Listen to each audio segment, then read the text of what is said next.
স্বাগত জানাচ্ছি পুঁজিবাজার নিয়ে আমাদের নিয়মিত আয়োজন ব্যবসাপাতি সারাদিনে। সাথে আছে আমি ইফাতারা। শুরুতেই দেখে নিব সূচকগুলোর অবস্থান। ডিএসইর প্রধান সূচক ডিএসই এক্স ইন্ডেক্সটি 7.45 পয়েন্ট কমে অবস্থান করছে 4,825 পয়েন্টে। পাশাপাশি অন্য দুটো সূচকের মধ্যে ডিএস30 ইন্ডেক্সটি 1.12 পয়েন্ট কমে অবস্থান করছে 1,841 পয়েন্টে। এছাড়া সরিয়া সূচক ডিএসইএক্স ইন্ডেক্সটি 1.55 পয়েন্ট কমে অবস্থান করছে 1,166 পয়েন্টে। হাতবদল হওয়া কোম্পানিগুলোর মধ্যে দর বৃদ্ধির তালিকায় উঠে এসেছে 101টি কোম্পানি, দর হারিয়েছে 112টি কোম্পানি। শুধুমাত্র শেয়ারগুলোর ক্ষেত্রে 103টি কোম্পানির দর বেড়েছে, দর হারিয়েছে 121টি কোম্পানি। মিউচুয়াল ফান্ডগুলোর ক্ষেত্রে 17টি কোম্পানির দর বেড়েছে, দর হারিয়েছে 4টি কোম্পানি। জানিয়ে রেখে অনুষ্ঠান চলাকালে আপনারা আপনাদের প্রশ্ন এবং মতামত পাঠাতে পারেন এসএমএস এর মাধ্যমে। এসএমএস পাঠাতে BIZO লিখে স্পেস দিয়ে আপনার নাম এবং প্রশ্ন পাঠিয়ে দিন 16232 নম্বরে যে কোনো মোবাইল থেকে। পুঁজিবাজার নিয়ে আলোচনা করতে আজ আমাদের সাথে স্টুডিওতে উপস্থিত আছেন সিএফআর মুসিম মুহিতান কোংয়ের পার্টনার মোহাম্মদ ফোরকান উদ্দিন। আপনাকে স্বাগত জানাচ্ছি। অনেক ধন্যবাদ আমাকে আমন্ত্রণ জানার জন্য। সূচকের অবস্থান তো দেখলেন, অনেকদিন ধরেই ঈদের পর থেকে সূচকের দরপতন অব্যাহত রয়েছে, সেই সাথে কমেছে লেনদেন। তো কি মনে হচ্ছে আপনার? আসলে হয়েছে কি, আমরা যদি হিস্টোরিক্যালি পুঁজিবাজারটাকে দেখি তাহলে আমরা দেখব যে নর্মালি কোয়ার্টার এন্ডে, প্রতিটা কোয়ার্টার এন্ডেই দেখা যাবে যে বাজারটা একটু কয়েকটা দিনের জন্য বাজারটা একটু স্লো থাকে।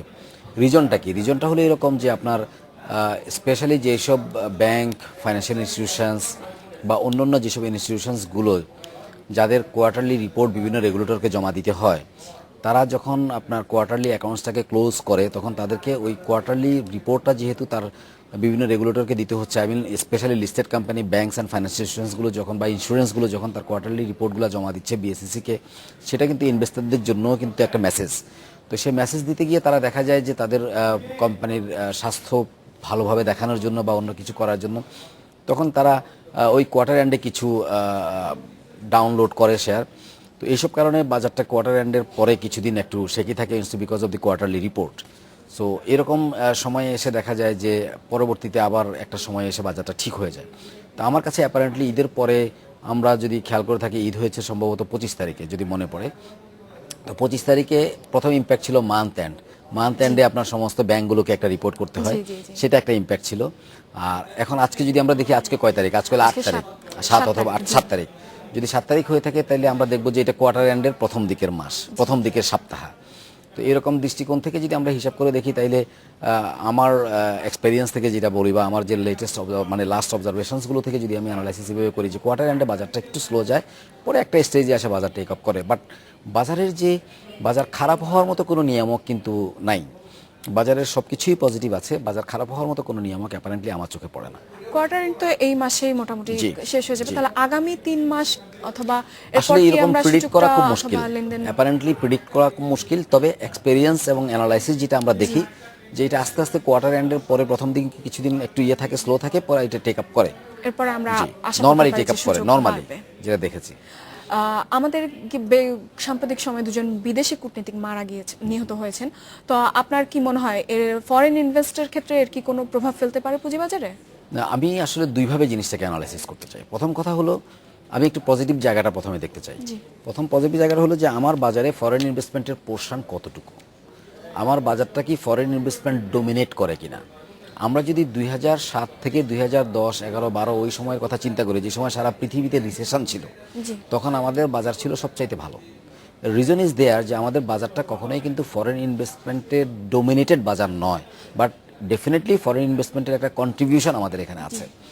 সো এই দুইজন এরকম দুইটা বিচ্ছিন্ন ঘটনা যেটা ঘটেছে, এই দুইটা বিচ্ছিন্ন ঘটনার জন্য ডেফিনেটলি আমরা যদি নিউজগুলো দেখে থাকি বা বিভিন্ন পেপার মিডিয়াগুলো যদি পড়ে থাকি, হ্যাঁ, এতে করে ফরেনাররা কিছুটা শেকি হয়েছেন, এটা সত্যি, কিছুটা শেকি হয়েছে, কিন্তু বলতেছে যে শেকি হয়েছে।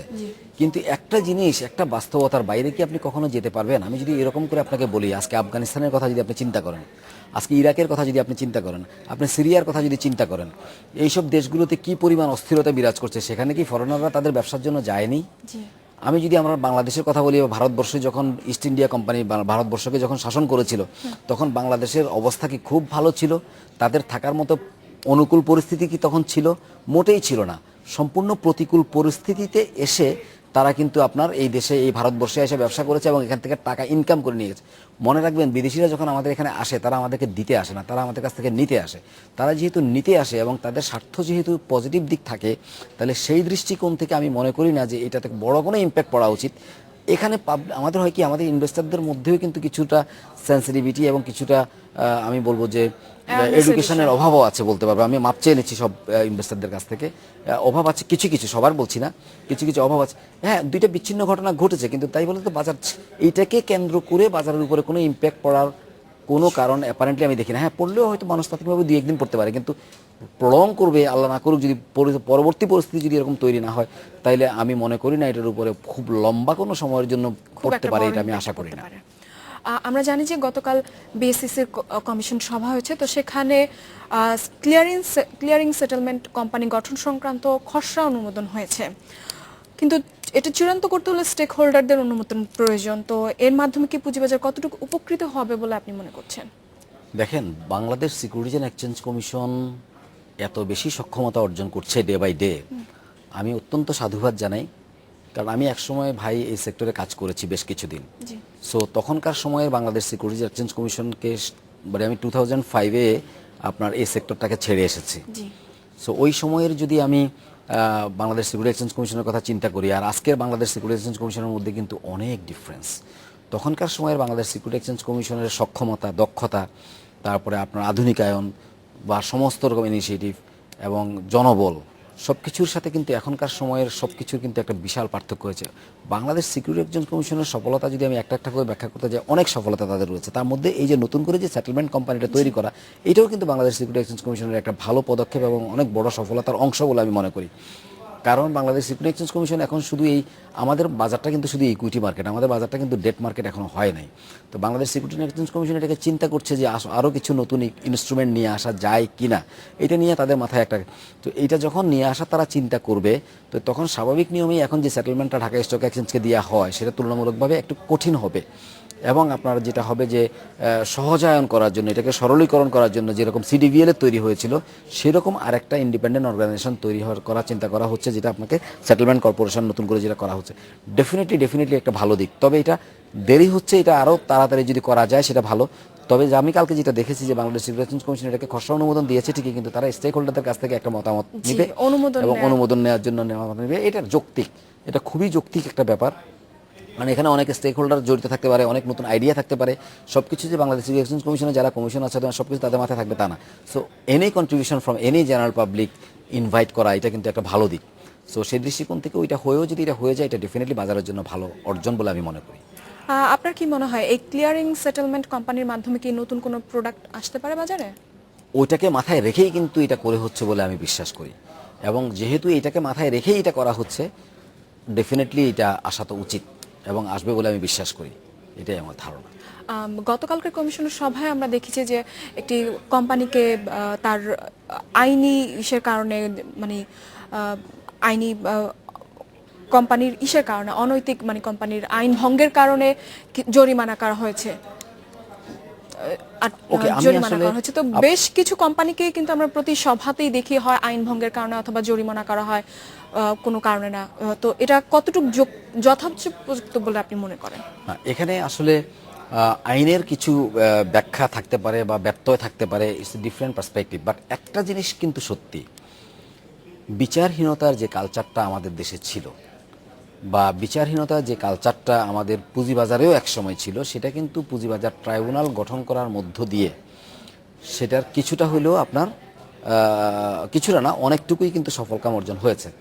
কিন্তু এই পুঁজিবাজার ট্রাইব্যুনালের যেমন এটা একটা সফলকাম অর্জন হয়েছে, তার সাথে সাথে পুঁজিবাজারকে এটাও মনে রাখতে হবে যাতে নিরপরাধ এবং নির্দোষ কোনো লোক যাতে কোনোভাবে হয়রানি না হয়, সেটাও কিন্তু তাদেরকে পুঁজিবাজারকে সেই জায়গাটাও খেয়াল রাখতে হবে।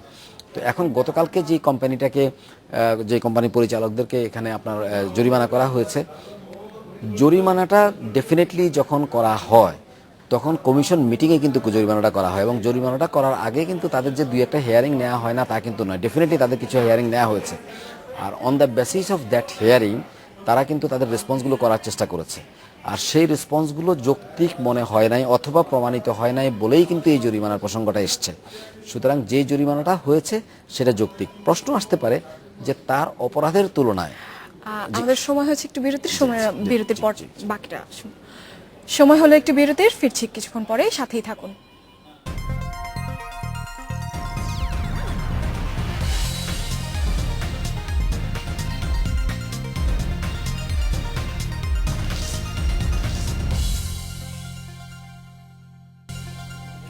বিরতির পর আরো একবার স্বাগত জানাচ্ছি ব্যবসাপাতি সারাদিনে। আমাদের সাথে আজ স্টুডিওতে উপস্থিত আছেন সিএফআর মুসি মুহিত অ্যান্ড কোং এর পার্টনার মোহাম্মদ ফোরকান উদ্দিন। ফিরছি আবার আলোচনায়। আমরা আলোচনা করছিলাম যে যথাসময়ে আর্থিক প্রতিবেদন দাখিল না করার কারণে বিএসসি অনেকগুলা প্রতিষ্ঠানকে জরিমানা করেছে। এটা কতটুকু যথোপযুক্ত মনে হচ্ছে? এটা ডেফিনেটলি যথোপযুক্ত, কারণ আইন আপনাকে, আমরা যদি বিএসসির আইনগুলো দেখি বা জরিমানার পরিমাণগুলো দেখি, ওই আইনগুলোতে পরিষ্কার করে বলা আছে যে কোন অপরাধের জন্য কতটুকু আপনাকে পানিশমেন্ট দেওয়া হবে। তো ঠিক যেখানে যতটুকুভাবে আইন তাকে পানিশমেন্ট দিয়েছে, কারণ আইনগুলো যখন করা হয় সেখানে ডেফিনেটলি আপনার এরকম যেটা পাবলিক ভেটিং আছে, পাবলিক ভেটিং হয়, লোকজনের ওপিনিয়ন নেওয়া হয়, এক্সপার্টদের ওপিনিয়ন নেওয়া হয়, নিয়েই করা হয়। সুতরাং সেই দৃষ্টিকোণ থেকে তার জন্য যতটুকু যৌক্তিক ততটুকু দিয়েছে। হ্যাঁ, কখনো কখনো আমরা দেখি যে হ্যাঁ, অনেক বড় পরিমাণের ক্রাইম করার পরেও অল্প পরিমাণ জরিমানার জন্য ওই ক্রাইমের পুনরাবৃত্তি ঘটে বারবার। এটা যেমন সত্যি, সেই দৃষ্টি জায়গাগুলোতে এটার যথোপযুক্ততা ডেফিনেটলি নীতি নির্ধারণী পর্যায়ে যারা আছেন ওনারা দেখবেন যে যদি এরকম পানিশমেন্ট দেওয়ার পরেও তার ফ্রিকোয়েন্সিটা বেশি থাকে ঘটার, সেক্ষেত্রে ডেফিনেটলি তার পানিশমেন্টের লেভেলটা বাড়া উচিত বলে আমি ব্যক্তিগতভাবে বিশ্বাস করি। আমরা শুনেছি যে একজন বিনিয়োগকারী ক্লোজ এন্ড মিউচুয়াল ফান্ডগুলোর সময় বাড়ানোর জন্য একটি রিট করেছে। আপনি এটা কতটুকু যৌক্তিক বলে মনে করেন? আচ্ছা, যৌক্তিকতার প্রসঙ্গে যদি আসি, কারণ এখানে হচ্ছে কি, যেহেতু রিটটা হয়েছে তো এটা বাড়ানোর জন্য, তার মানে সে এটাকে যৌক্তিক মনে করে সে রিটটা করেছে। এখন এটার যৌক্তিকতা আছে অথবা নাই, এই রায়টা আসলে দিবে কোর্ট। তো অ্যাপারেন্টলি আমি আপনাকে যেটা বলতে পারি যে পৃথিবীব্যাপী আপনার মিউচুয়াল ফান্ডের কনসেপ্টটি হলো একটা ওপেন এন্ডেড, একটা ক্লোজ এন্ডেড মিউচুয়াল ফান্ড। তো এখন এই ক্লোজ এন্ডেড মিউচুয়াল ফান্ড যেটা আছে বাংলা, আমরা যদি আজকের বাজারটা দেখি মিউচুয়াল ফান্ডগুলোতে, আমরা যদি দেখি প্রত্যেকটা মিউচুয়াল ফান্ড কিন্তু তার ফেস ভ্যালুর নিচে ট্রেড হচ্ছে। বেশিরভাগ, প্রত্যেকটা বললে ভুল হবে, almost very good percentage of mutual fund তাদের আপনার ফেস ভ্যালুর নিচে ট্রেড হচ্ছে। তো এরকম সিচুয়েশানে এসে তার এনএভি কিন্তু প্রত্যেকটার ফেস ভ্যালুর উপরে। তো সেই দৃষ্টিকোণ থেকে যদি একজন ইনভেস্টর হিসেবে কেউ রিড করতে যায়, তাইলে কি হচ্ছে, সে কিন্তু এটাকে বাড়াতে বলছে। সে কিন্তু যে ডিভিডেন্ড পাচ্ছে সেটাও কিন্তু যে খুব বেশি তা কিন্তু না। তাইলে আমি যদি আজকে ক্লোজ অ্যান্ড মিউচুয়াল ফান্ডটাকে ক্লোজ করে দিয়ে আমার ইকুইটিটাকে যদি ডিস্ট্রিবিউট করে আমার কাছে দিয়ে দেওয়া হয়, তাহলে আমি যা ইনভেস্টমেন্ট করেছিলাম ফেস ভ্যালুতে তার চাইতে বেশি কিন্তু আমি পাচ্ছি। সেখানে ক্ষতির কি কারণ ছিল বা কি কারণে হয়েছে আমি জানি না, তবে আমার কাছে ব্যক্তিগতভাবে খুব একটা যৌক্তিক এই কারণে মনে হয় নাই, কারণ যদি মিউচুয়াল ফান্ডটাকে ক্লোজ করে দেওয়া হয় তাহলে সে তো তার এনএভির উপরে টাকাটা পাচ্ছে, তাহলে সমস্যা, তার রিটার্ন তো ভালো। আমি ওই ইনভেস্টরের পার্সপেক্টিভ থেকে বলছি, তাহলে ওই ইনভেস্টরের হয়তো উনি ওনার চিন্তা থেকে করেছেন, বাকিটা কোর্ট হয়তো রায় দিবেন। তবে আমি বিশ্বাস করি মিউচুয়াল ফান্ডগুলোর ভিতরে অনেক অনিয়ম আছে আমার কাছে যেটা মনে হয়, কারণ মিউচুয়াল ফান্ডগুলো বাজারে যে ভূমিকা রাখার কথা সেই ভূমিকা রাখতে পারছে না। সেই ক্ষেত্রে যে ফান্ডগুলো মিউচুয়াল ফান্ডগুলো ক্লোজ এন্ড, সেটাকে যদি আবার ওপেন এন্ড করে দেওয়া হয় তাইলেও কিন্তু তার একই রকম আচরণই থাকবে বলে আমি বিশ্বাস করি। সেই দৃষ্টিকোণ থেকে ইনভেস্টরদের সেভ করার জন্য আমার কাছে মনে হয় যে ক্লোজ এন্ডেড মিউচুয়াল ফান্ডগুলো সময় মতো যে সময় শেষ হয়ে যায় তখনই ডিস্ট্রিবিউট হয়ে যাওয়া হলো ভালো কাজ। আর মিউচুয়াল ফান্ডগুলোর ব্যাপারে সরকারের কিন্তু আরেকটু, সরকারের বলবো না, যে বাংলাদেশ সিকিউরিটি অ্যান্ড এক্সচেঞ্জ কমিশনের এবং নীতি নির্ধারণী পর্যায় থেকে আমার মনে হয় আরেকটু স্টার্ন ওয়েতে চিন্তাভাবনা করার সময় আসছে বলে আমি ব্যক্তিগতভাবে বিশ্বাস করি। কারণ ওনারা অনেক ডেভেলপমেন্ট করেছেন, তার মধ্যে এই সেক্টরটা থেকে আরেকটু দরকার। কারণ ওখানে যারা অ্যাসেট ম্যানেজার আছেন ওনাদের ক্যাপাসিটি, ক্যাপাবিলিটি এগুলো নিয়ে আমার কাছে একটা কোশ্চেন কিন্তু থেকে যায়। কারণ এতটা কম পারফরমেন্স এই সেক্টরটার হবে কেন? সারা পৃথিবীব্যাপী আপনার ফাইন্যান্সিয়াল ইনস্টিটিউশনাল ইনভেস্টমেন্ট বলতে মিন করা হচ্ছে আপনার মিউচুয়াল ফান্ডকে। এই মিউচুয়াল ফান্ডগুলো বাজারকে যখন ওভাররেটেড হয়ে যায় তখন কোল্ড করছে, যখন কোল্ড হয় তখন তাকে সাপোর্ট দেওয়ার চেষ্টা করছে। বাট আমাদের বাজারে দেখা যাচ্ছে পুরো উল্টো চিত্র। আমাদের বাজারে মিউচুয়াল ফান্ডগুলো পুরোপুরি নিষ্ক্রিয় ভূমিকায় আছে।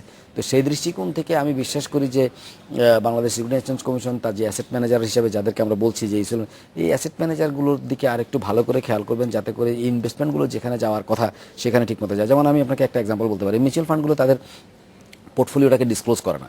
তাহলে হবে কি, ধরেন একটা মিউচুয়াল ফান্ড যদি বিভিন্ন প্রাইভেট লিমিটেড কোম্পানিতে ইনভেস্টমেন্ট করতে পারে, এফডিআর এ ইনভেস্টমেন্ট করতে পারে, সে লিস্টেড কোম্পানিতে ইনভেস্টমেন্ট করতে পারে, fine, FDR is clarified, listed company is clarified, but যেসব প্রাইভেটলি ম্যানেজ কোম্পানিগুলোতে ইনভেস্টমেন্ট করছে সেগুলো যদি ক্লারিফাই করা না হয়ে থাকে, তাহলে কোন ধরনের কোম্পানিগুলোতে আমি ইনভেস্টমেন্ট করেছি, কে ওই কোম্পানিগুলোকে ওন করছে, সেখানে যদি আমি অ্যাসেট ম্যানেজার হয়ে থাকি, তাহলে আমার কোনো আত্মীয় স্বজন করেছে কিনা, আমার ভাই, আমার বাবা, আমার চাচা, আমার খালা, আমার খালু ওখানে ডাইরেক্টর কিনা, তাহলে যে রিলেটেড পার্টি যে ডিসক্লোজারগুলো আছে, রিলেটেড পার্টি যে ট্রানজ্যাকশনগুলো আছে, সেটা কিন্তু অসম্ভব রকমভাবে থ্রেটানিং হয়ে যায়। তো সেই জায়গাগুলোকে আমার মনে হয় একটু কেয়ারফুল থাকা বলে আমি বিশ্বাস করি। এই জন্য এটাকে আরেকটু বেশি রেগুলেট করে এবং অ্যাসেট ম্যানেজারের ভূমিকায় যা তাদের যে কোয়ালিটিটা মিউচুয়াল ফান্ডে বলা আছে, যারা ওখানে সিইও হবে, তাদের ওই কোয়ালিটি বা ক্যাপাবিলিটিগুলোকে আরেকটু স্ট্রংলি মনিটর করা যায় কিনা আমার মনে হয় বিএসইসি এটা ভেবে দেখতে পারে।